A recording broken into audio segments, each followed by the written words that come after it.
Good.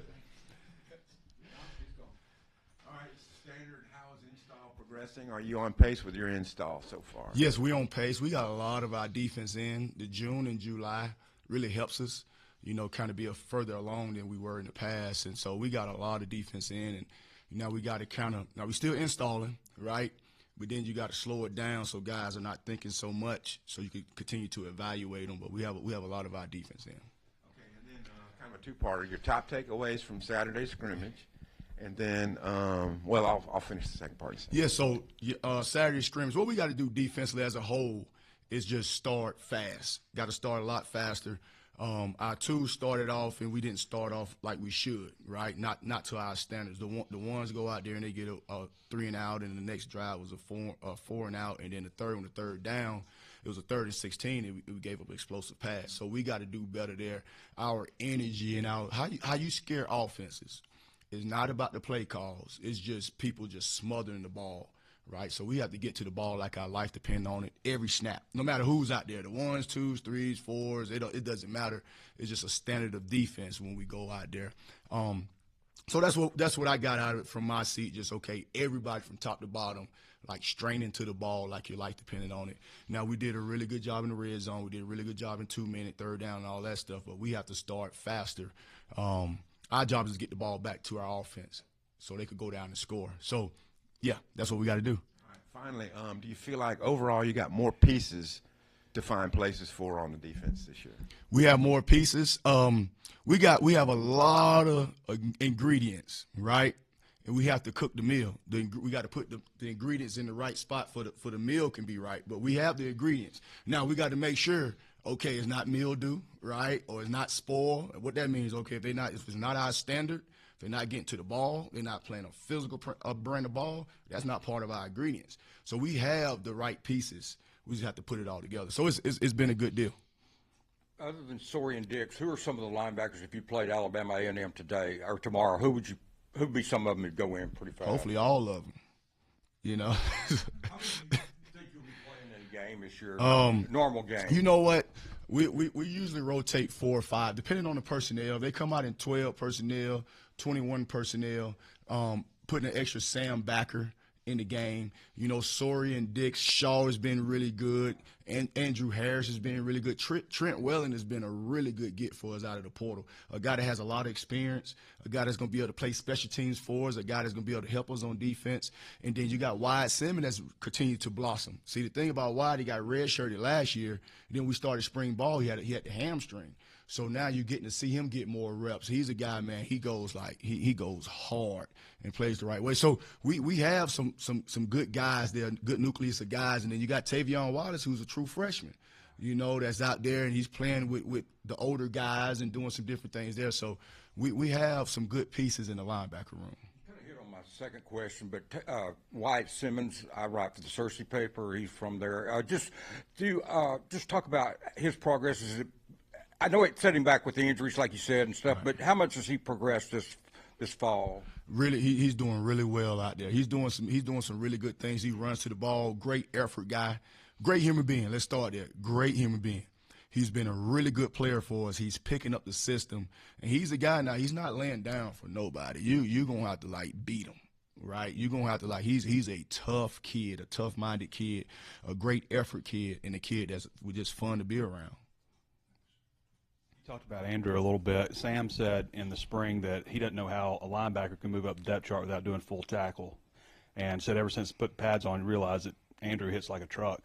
Your thoughts on him? And I've seen you get after him too. So obviously he's got some learning to do, but it seems like he's got a lot of potential. Yeah, he's growing. He's a guy. He just got here. The thing about the portal, when you get these guys in June, you're trying to speed up the process. So everybody that we sign out the portal in June, we're speeding up the process. So there's a little bit more biting, because you're nibbling at him to get him to speed up the process. And you could just see him, and he's getting better and better. He's a physical guy, heavy-handed guy, solid guy. He put his body on you with tackles. So he's going to be a player that could be able to help us this year. You recruited him at UCF. I guess Yes. he probably committed to you before you left Arkansas. What was that, recruiting process like you remember with him? And then It's full circle getting him here. It was a process. He has a twin brother, so he and his twin was committed to me, and his twin brother is starting at Maryland, is doing a great job there as they Mike linebacker, and he has a bright future for them there. And but it was good just recruiting him and really just getting to know their mom and the whole family and where they're from. And you know, they didn't come to the States until they was in third grades, and just learning, just the learning barrier for them, and just seeing both of those guys blossom. Just seeing how the good Lord has just blessed their life. They use this football to see the world, you know, just from their background to graduating high school to getting full scholarship to both guys playing at Power 4. And if you really dove into their background, it's like, man, God is so good. You can see God has his hands on their life. So I know both of them very well, and they're very special to me. I'm just so blessed to be Andrew's coach and just being the person that's able to coach him because he has a bright future. When we talked to Coach Pittman and Xavier after the scrimmage on Saturday, they both talked about the big plays that you guys gave up. Need to go back and watch the film, but it might have been communication. When going back and watching the film, what have you seen from those big plays that you guys gave up? Was it communication or anything else that stood out? Some of it was communication, and some of it was, I got this man, I just need to cover him, right? So very first play, the linebacker has the back out the backfield, and he's wide open over there as nobody's on him. So, like, you just got to cover your guy. And just one of them was a communication deal, and we have to communicate pre-snap and post-snap.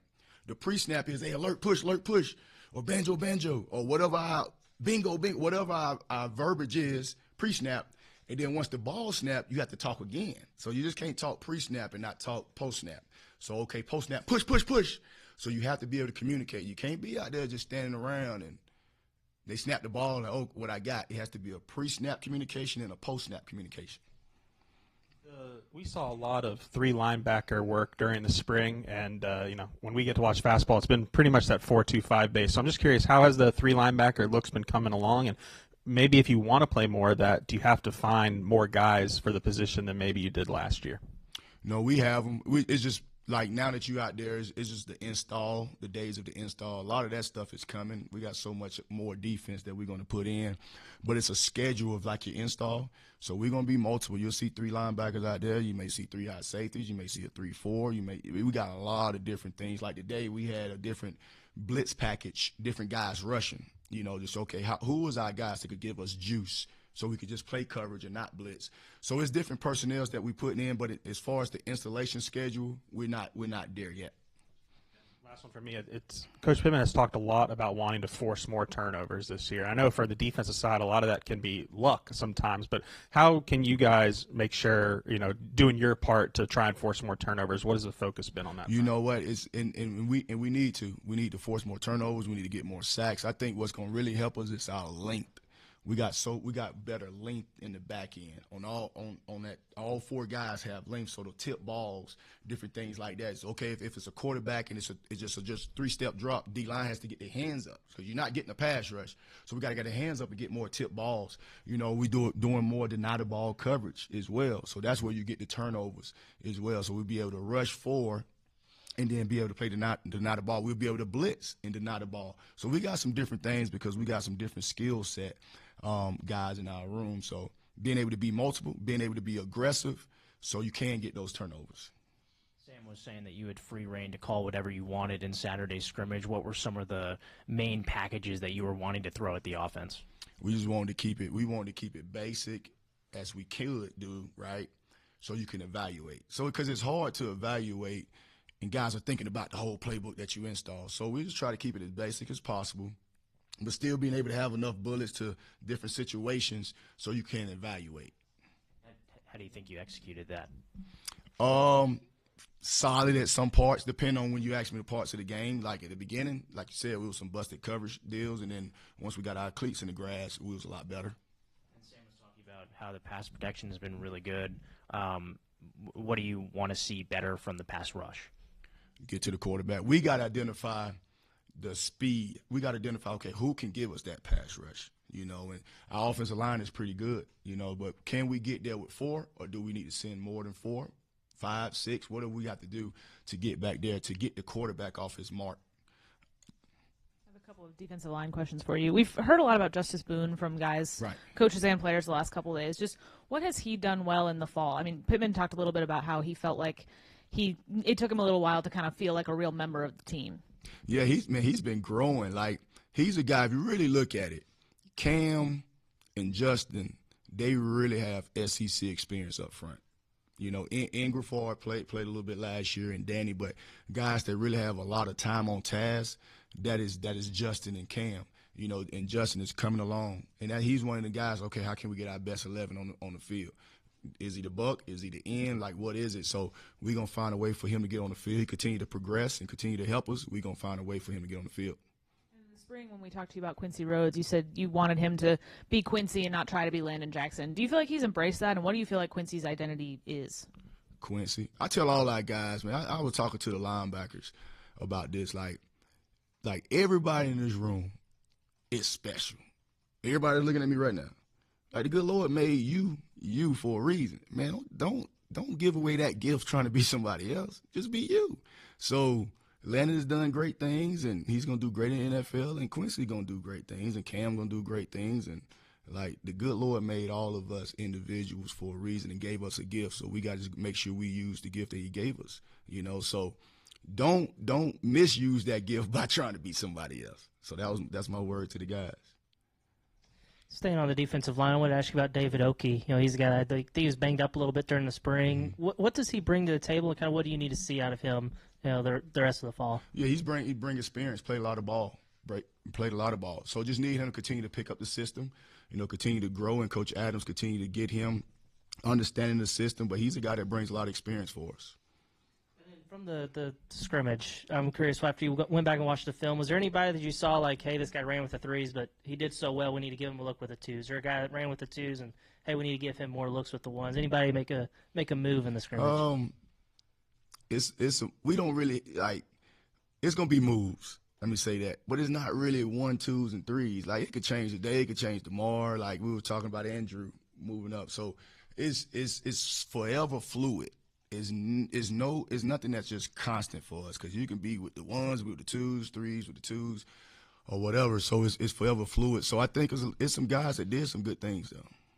Coach, kind of building off of that, you've talked in the past about guys who can be fluid in the secondary, maybe be a cover guy and then also be a safety, or on the line, maybe at times be somebody you could shuffle. Have you identified some of those types, some of those flex guys for you on defense? Larry Worth will be one of them that comes to mind, that he could do multiple things for us, and you'll see us lining him up all over the field. You know, I mean, he's a guy, he's 6'5", 225, and very athletic, very smart. So he's a guy that we can line up a lot of different places. And you see Caleb Wooden lining up different places, and Miguel Mitchell. He's just, his FBI football IQ is like off the charts. So we have like the ingredients. We just have to put them in different spots. You'll see Sorey different spots. So, but the guy that comes to mind would be a Larry Worth, because he could do like 3 things, 3 different positions. And then just one more. Last year in some games, it felt like the defense, I mean, Coach Pittman talked about this the other day, almost carried y'all, right, in some of those games. What's the goal as the defensive coordinator to get them from that level of achievement to, almost like you said, the next level of success? Right. We just have to like, we don't do all this work to be whatever, right? Like, we want to be like the best at what we do, and that's Coach Pittman's standard, offensively, special teams, and defense. So it's my job to make sure the defense is playing at a high level, taking it to another level. This is our 3rd season, right, in the system. Now, the portal is a little different than the older days. The 3rd season, you're like, okay, this is the 3rd year in the system. The guys should have it, but it's forever. The portal is like a revolving door. But the standard haven't changed. Like, if you're playing the University of Arkansas, you're playing their offense, their defense, their special teams, you're going to see, okay, those guys play hard, they play with a passion. So we just have to take it to another level and be a dominant defense, right? And how you do that, a lot of times, yes, you got to have players, but whoever's out there, those 11, man, just bust your tail to the ball. And when you get there with bad intentions. And everything else take care of itself. What type of improvements have you seen out of Steven Dix during the summer, and what are some of your expectations for him this year? Yeah, I mean, he's our Mike Backer. He's been around a long time. You know, he's a guy that's played a lot of football, and he gets our front set. He's our communicator. Looking for him to just take over like he has. He is our Mike Backer. So he's our thumper. He's our enforcer. Very, very pleased with his progress. he's recently engaged. Like, he's a man. So need to be a man on Saturdays like he will be and like he was in the past. And then pairing it up with another returner and Xavier Story, how important has it been for you to have both of those guys back for this season? It's been good. It's been good to get those guys back. Their second year in the system, right? Steven, I don't know when Steven got in the spring or the fall in June, but I know Sawyer was here in the spring. Just those guys getting there that second year and understanding what we're doing, understanding the standard, and just watching those guys just take over, watching Steven, watching Sawyer, watching Larry, watching Miguel, guys that's been here, watching Cam, because now you use those guys to get the guys that just got here up to date on the standard and the expectations. So, but it's been good for both of those guys. I have a question about Cam. A little bit of a rarity. It's going to be his 5th year here. Just what you think of his makeup. He's unbelievable. Cam gonna be like successful. He's gonna play on Sundays. He's gonna have probably a successful business or run some type of successful program or be in politics or something. I don't know, but he is a great human being. He lights up the room. It's hard to find, and that's something like that needs to be celebrated. Like, he is a Arkansas man. He stayed here, didn't leave. People was coming at him with a lot of money, and he stayed here. So when you're talking about, okay, he's going to be a guy that could come back to football games and people going to know who he is. He could be able to bring his kids here. It means something because he stuck it out. It's year 5. It's unheard of. So he's a guy that's embraced the state. He's a guy that loves the state. He's an unbelievable human being. I could go on and on about Cam. He's unbelievable. The 3 high that worked so well against Tennessee, was the Texas scheme similar on that? And then also, how much did that kind of structure help what you were doing last year? It helped a lot. I mean, it helped a lot because you have to, like, you can force feed whatever your scheme is, or you can adjust to your personnel, right? And we had to adjust to it, and we're not gonna throw that. We're not gonna throw it away. We got it in the playbook. So it's some good stuff. It's some things that we can sprinkle out there when need be, and we haven't put it in this fall camp, but it's in the playbook. So again, what is your personnel? How can you get these guys to play as fast and physical and confident as you can? And that was something that we did last year. Will we use it this year? I don't know, but it's in the playbook. Hoping you can enlighten us a little bit more on Miguel's FBI, as you called it. And yeah. Also, we haven't seen, I don't know if I've ever seen a secondary that's potentially as big with 226, 222, and a couple of 200-pound cornerbacks possibly, a 200-pound nickel. Like, that size, have you been around a defense with that kind of size yet? No, I can't recall. I recall a couple guys back there being that big, but not the whole back end. First of all, let me say Coach Sauter's does an amazing job. Coach Sauter's got those guys, like, they're big, they're strong, they're fast. So he and his crew does a great job. And length, like, you want to be able to close those windows that the quarterback is looking through, and that's kind of what the length helps us with. Now you want to be big and fast, but you don't want to be big and slow. So big is awesome, but you got to still be able to run. So we had to make sure as they put it on, the strength and the weight that comes with putting on the strength, making sure they still can run. But getting off the bus, we're a good looking team. We make sure we play that well on the field. So. And Miguel, just what I guess he redshirted last year, played, Right. and started a couple games. Just what he brought for you last year, maybe where he is now. Man, he is a very, very smart football player. Like, he sees things, it comes natural to him. He can make every check. He can judge the ball. He got that knack to it. We got a couple defenses in where he is just off the quarterback for him, and he has a really good knack for just finding the ball. I'm very, very pleased with where he's at. He's playing at a high level right now. So keep it going, and what helps him is he's very, very smart. Gotcha. In the spring, you were a little hesitant in the spring to mention anybody that had really stood out for fear of the portal, I guess. Right. But has anybody improved as much as Saili? I mean, he's lost 55 pounds or so, and looks like he feels really good. Danny is doing a great job for us. Like, he's like the biggest, if you look at it, the biggest turnaround. changed his body, lost a lot of weight. He's explosive. He's quick twitched. He does a really good job for us with some movement stuff and different things like that. But he's a guy that really took just losing weight very, very, very serious. He's been working his tail off, but he's a guy that's kind of trending upward. It's been a couple weeks now in that cornerback battle. It seems like you're still rotating guys, trying to figure out the best combination. Over the next couple weeks, what do you most want to see? What can somebody do to really grab hold of a starting spot there at corner? You know what? All of the guys are doing good. Just trying to see, right now, guys playing together. We got the talent. So, who can make these checks? And then, see, the thing is this. Nobody in the stands see when the D lineman's out of their gap because somebody could get them down, right? Nobody sees when the linebacker's out of their gap because somebody could get them down. Everybody going to see that corner. It's like, oh, shoot, he's wide open, right? So we just got to make sure, no balls over our head, right? So what we got to do is communicate. You got the talent. Who's going to be communicating and make your coaches feel good as far as putting you out there? The pre-snap communication, post-snap communication, and doing your job from there. So it's been a great battle. We got some great talent out there.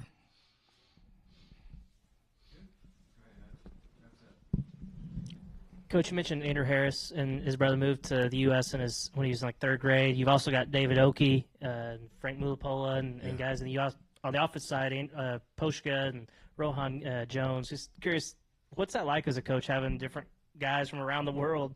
It seems kind of unique.